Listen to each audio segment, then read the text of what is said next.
Dr. Patricia Thompson. I'm a psychologist, management consultant, speaker, and author of The Consummate Leader, a holistic guide to inspiring growth in others and in yourself.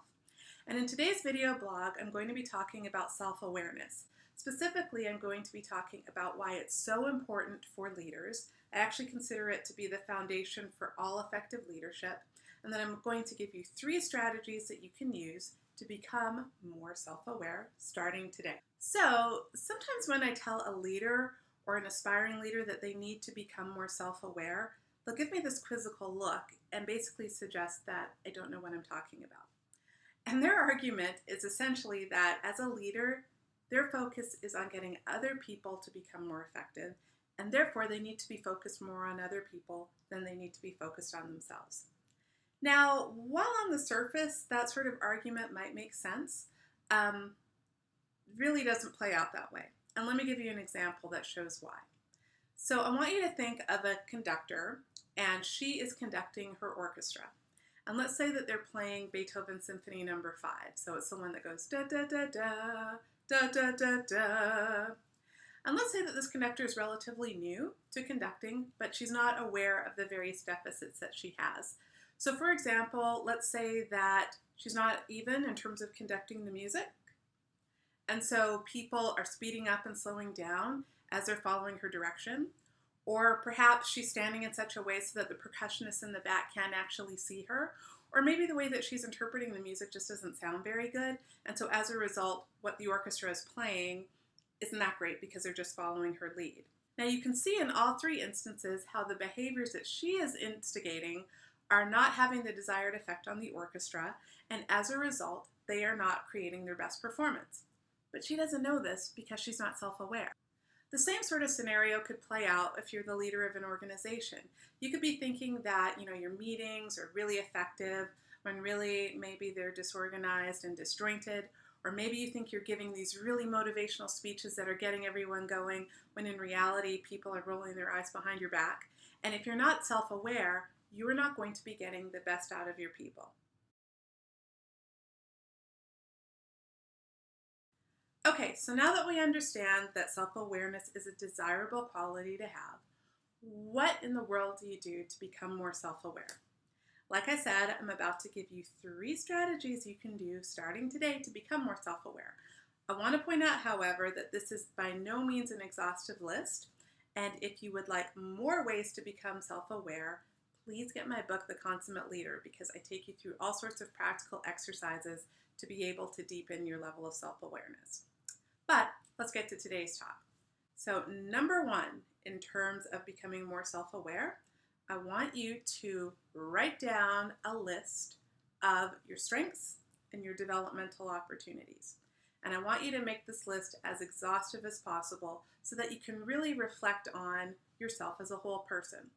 So for your strengths, I want you to think about times when you're at your best.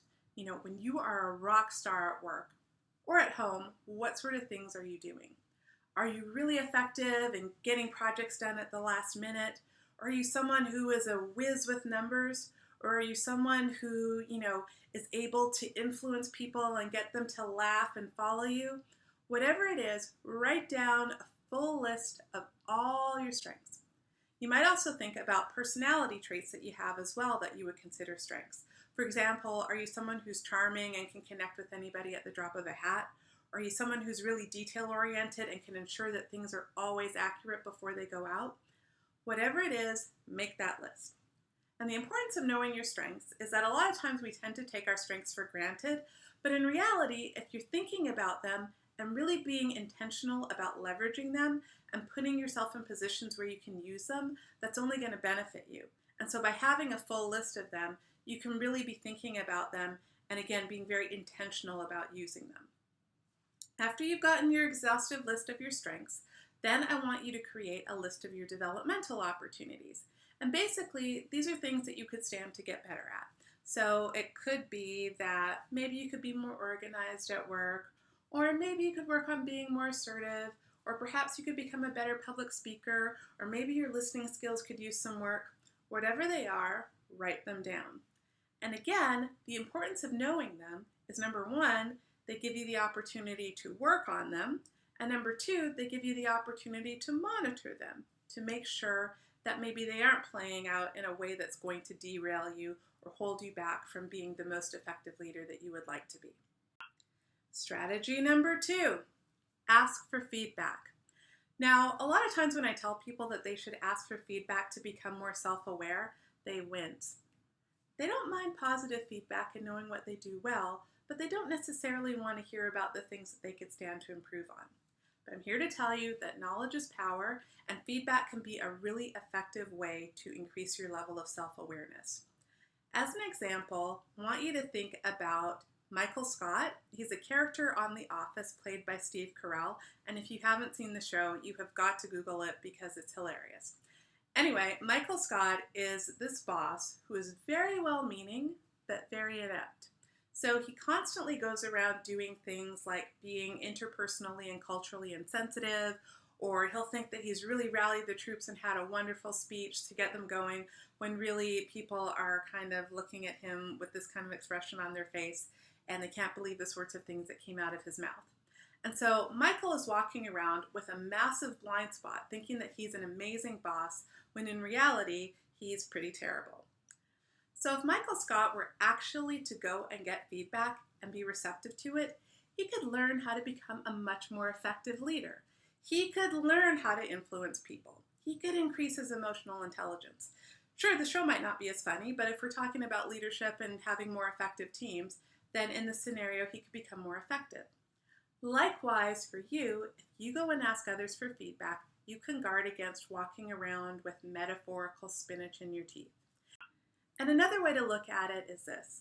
Even if you're not going around asking people for feedback, they are probably noticing your strengths and your developmental opportunities anyway. And so if you're walking around blissfully with a blind spot, people are noticing the things you need to work on. You're the only one who doesn't know about them. So by asking for feedback, you can get more power in the form of knowledge. And there are effective ways that you can ask for feedback too. And you can check out my book, and I go in depth in terms of how to ask for feedback in ways that you're likely to get good feedback. And strategy number three for becoming more self-aware, notice and label your emotions. So a lot of times we can be ruled by our emotions without really being aware of it. Have you ever had an instance of where maybe you were mad at somebody or you were upset about something and then you engaged in some sort of behavior you regretted? Maybe you sent off an email too quickly because you were mad, or maybe you said something that you really wish that you hadn't because you were upset. Well, in those moments, if you can take a step back and notice what it is you're feeling and label it, you can basically help yourself from making those sorts of errors. When you take the step of actually labeling your emotion, you move from the emotional part of your brain back here over to the more rational part of your brain here. And basically what you're doing is you're being able to short circuit that emotional reaction and get more into the rational place in which you're problem solving, making decisions, and taking logical information in as you're deciding how you want to respond. And, I'm not saying emotions are bad. Emotions actually give us a lot of information that can be used for things. And I suggest that when you're making decisions, you should actually think about the logical side as well as the emotional side. But the point here is that you don't want to be hijacked by your emotions unintentionally. You want to use them as bits of information, but not let them rule you in such a way that you're going to do things that you regret. So by taking the time to notice your emotional reactions and to label the emotion that you're feeling and why you're feeling it, that can help you to become more self-aware and to be more intentional about how you're behaving with other people. So basically, the main point about being more self-aware is being able to be intentional about how you are behaving with other people. If I know my strengths, I can leverage them appropriately. If I know my developmental opportunities, I can guard against them or work to get better in those areas. If I'm getting feedback from other people about how I'm perceived, that's information that I can use to determine if I'm having the intended effect as a leader. And if I'm aware of my emotions and I'm able to explain them and label them, then I can ensure that I don't get hijacked by emotional reactions. Now, like I said, there are a lot more strategies that you can use to become more self-aware, and I cover them in my book. I encourage you to really go deep to understand yourself on a deeper level, but these are 3 practical strategies that you can use starting today. So that's it for today's tip. If you found it helpful, I encourage you to check out my book, The Consummate Leader, A Holistic Guide to Inspiring Growth in Others and in Yourself. In the book, I talk about a host of different strategies to become a more effective leader. I talk about research, I give you practical exercises, lots of case studies, as well as personal stories to really bring the information to life. Also, you can feel free to share this video on your social media channels if you feel like it would help other people. And you can also subscribe to my YouTube channel because I do plan to be updating it with additional leadership tips. Finally, feel free to visit my website at www.patricia-thompson.com for additional information in my blog, as well as information about how you can work with me to become a more effective leader. So that's it for today. Have a wonderful day and make sure that you try the strategies that I talked about.